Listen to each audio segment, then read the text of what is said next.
Welcome to our new tutorial, and today we'll discuss a new topic. So you know that your images is only part of a big game, of real estate game, and in this tutorial we'll show you the possibility how you can deliver additional marketing stuff to your investor, to your client, and to make it very easy. So this is the first generation node after our source image.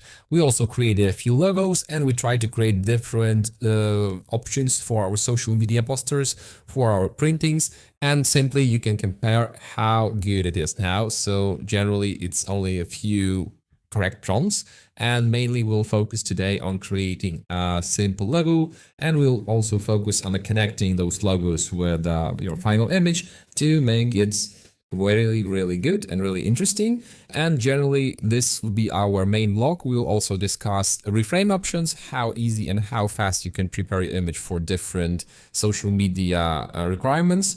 And yeah, so see you in the next tutorial. Bye.